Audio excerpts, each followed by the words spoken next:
Hi guys, welcome back to my channel. It's your girl Nadine and welcome back to a brand new video. So this video is basically for those that are considering becoming a midwife and working as a midwife here in the UK. So I'll basically be discussing all the routes, all the subjects, the whole process of applying the NMC pin and how you go about that when you qualify, and I'll also be discussing about my route, what subjects I took and how the whole process was for me. So if you're interested, stay tuned and let's get into this video. So I'm not gonna lie to you, the whole process of becoming a midwife is very long, and there's certain requirements that they need and that you must have in order to actually study and become a midwife here in the UK. So those that did not study here in the UK and that trained elsewhere, it's a lot different. So I'm going to specifically explain how those that studied here in the UK can apply and become a midwife, and for those that are coming from outside the UK in other countries,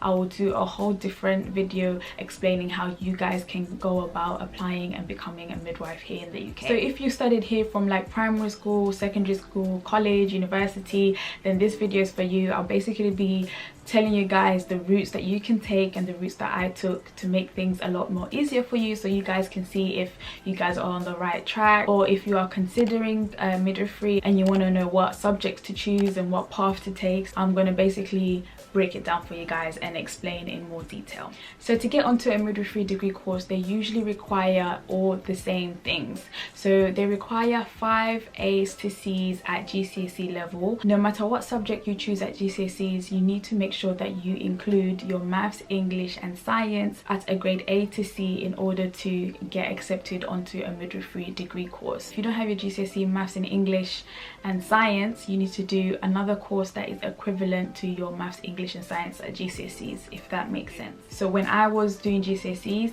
I did my maths, English, I did my double science, I did BTEC health and social care, I did dance, I did religious studies, I did business studies, I did food tech, and I did IT, if I haven't said it already, and citizenship. So those are the GCSEs that I did, and the main ones that they are looking for are 5 GCSEs that are grade C or above, which is what you need in order to be considered or accepted onto a midwifery course. So after your GCSEs, you need to go over and do your college, which is A levels. So for A levels, they usually require 3 A levels at a grade C or above. So when I was doing A levels, I did double health and social care and sociology, and they need grades C or above. When I was in college applying, all they asked for is UCAS points. So your grades amounted to UCAS points, and from those points you could see whether you are able to apply or not. So if they are looking for say 300 UCAS points and you can get 300 UCAS points from C, 3 C's, then you're good. If you need 400 UCAS points and the 400 is equivalent to A, B, C, then you're good, or B, B, C, then you're good. But that's how it was when I was applying. Things may change, things may be different now. You need to just look at the requirements for each university, what they are asking for. If they are asking for UCAS points, or if they're asking for A, B, or if they're asking for actual grades instead of UCAS points, you need to actually go and look at the universities and see what they are actually requiring. But all midwifery degree usually require 3 A levels or an equivalent to an A level, which is an access course, which people tend to do. If they don't have the A levels, they go and do an access course in nursing or midwifery, or in health they do some sort of access course. If they don't have that A level, they do an equivalent to an A level to get onto midwifery, which is also accepted and considered when applying for midwifery. Also, some universities also require you to have a biology in order to apply, but the universities that I was applying to, a biology A level was not compulsory. You did not have to have a biology, because I did not pick biology. I was not smart enough to do biology, chemistry and physics and all of that jazz, so I did not do biology. My course did not require to have a biology A level, so I just did my double health and my sociology, and I was good and I was able to apply because all they asked for is UCAS points.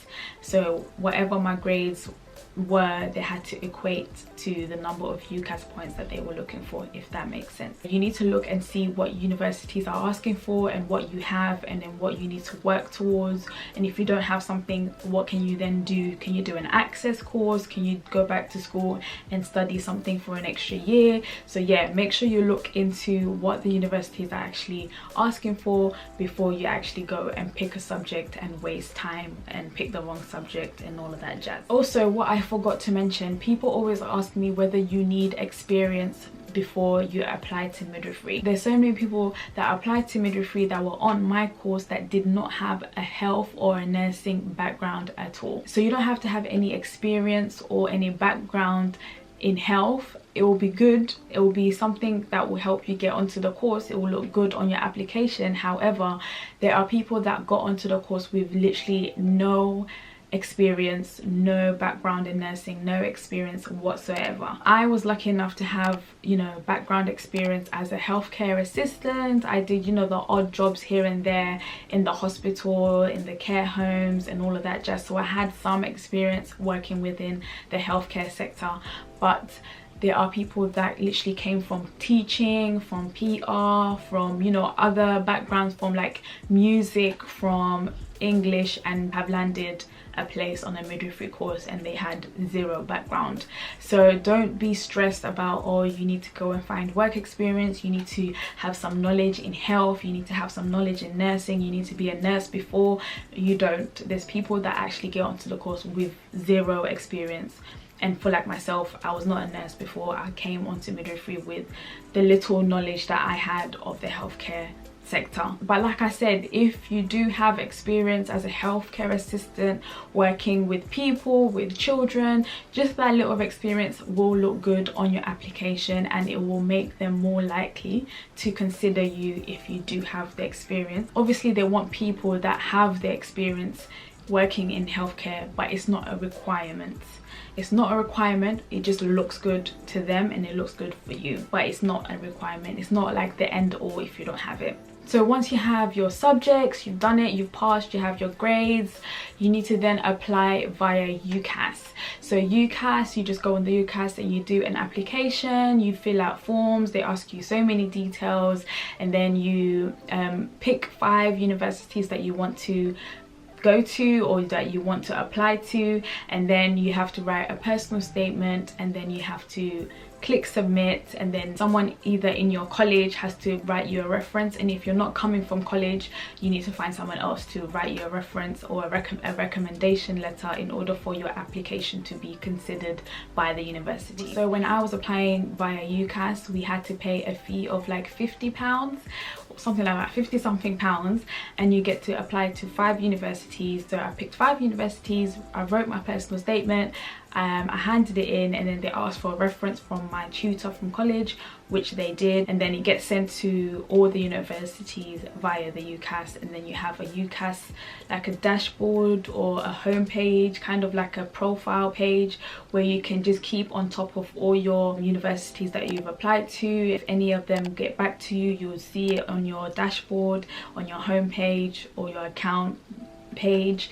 Any decision that a university makes will be sent to UCAS, and then you just log on to UCAS to see if there's accepted you or if they haven't accepted you, or if you've been invited to an interview and things like that. So UCAS is basically like a middleman for you and the university. So you apply through UCAS, and then UCAS sends off your application to all the universities you want to get to, and then the universities get back with their decision via UCAS, and then UCAS then alerts you to what's happening, if you're going, if you're not going, what they've said, what they haven't said, and all of that jazz. So yeah, UCAS is just a platform, like kind of like a middleman for people that want to go to university. So after I submitted my application via UCAS, a couple weeks later, it didn't even take that long, a couple weeks later I got some invitations to go and do an interview, and obviously some university got back and they were like, declined, they didn't want me, end of story, we don't want you, declined, which was cool, it was fine. There was places that I got invited to go and do an interview, and there was places that declined my application like from the jump, and that was cool. I was happy that I got my 1, 2 or 3 invite, and the other 2 didn't even want to know, which I was happy about. I wasn't stressed. I was like, at least I got one. If I got one, I'm happy. But I got 3 invites to go and do an interview, which I was happy about. 3 out of 5 I was happy about. I was not stressed. So once you get your invitation for interview, you then have to prepare yourself for your interview. Obviously you have to prep, you have to do your maths and English revision, because you do your maths English exam before you even get an interview. You do a maths and English exam, and also I have a whole separate video about the interview process, by the way. If you guys want to know, I'll link it in the description box below, or to this video somewhere up here. So they invite you over for an interview, but before you even get an interview, you have to sit your maths and English to even get an interview, and you have to pass your maths and English before you even get an interview. So I did all of that, did my maths and English, passed it, got an interview, sat the interview, and then went home. So after your interview, you go home and you wait for your unconditional or your conditional offer to see whether they are accepting you onto the course, and whether you need to come back and do all your other checks like DBS or your occupational health and all the paperwork and all the admin stuff before they can give you an unconditional offer. So the course that I did took 3 years. I had no nursing background at all, so I was coming into midwifery fresh with no nursing background. So the course took me 3 years to do. So after I finished my course, you get your grades and everything that you did within 3 years sent to the exam board, and then the exam board gives you a grade, and everything gets sent to the NMC, and then the NMC will issue you with a pin which gets sent directly to you, not to your university. It gets sent to you, to your email, and then you have to register and sign up to be on the register. So they send you an email saying, congratulations on completing your course, here is your NMC pin. But to complete your registration to be on the NMC register, you need to complete the process and pay for your registration fee. So to pay your registration fee is £120 that you have to pay to actually be on the register, and you pay this every, I think, 3 years to continue staying on the register. So once you get your confirmation for your pin by the NMC, then you pay your £120, and then they do like a background check to make sure that you don't have any criminal background, you're fit for practice, there's no like any issues, and you're good to go. Basically you're good to be on the NMC. So they do like a thorough like check, and then they send you an email. It takes quite a while, like probably like a month. It could take a month, it could take a couple weeks, but it could take a while. However long they need to do their whole checking process is however long they need to take to do their check-in process. So once you get that through, they send you saying congratulations, you are registered to work as a midwife in the UK. You can log on to your NMC account and check that you are a registered midwife in order to practice. So yeah, that's basically what happens after you get your pin straight away like that, and it's literally just straightforward. You get all your emails and they tell you what to do, and once you're registered you can apply for work, and then your manager or whatever hospital you go to, all they ask is your NMC pin so that you can prove to them that you are actually registered and able to work within the UK. So they ask for your pin, they do all your other background checks, your DBS, your occupational health, and then you can start working as a midwife in the UK. So yeah, that's basically it. I hope this video was informative for you guys, and I hope that it helped those that are considering becoming a midwife here in the UK. I'll definitely do a video for everyone that wants to come and work in the UK from other countries, and how you can go about doing that and applying. But yeah, this video was just basically a brief summary on how you can become a midwife here in the UK, and I hope you've enjoyed, and I'll see you guys in my next video. Bye.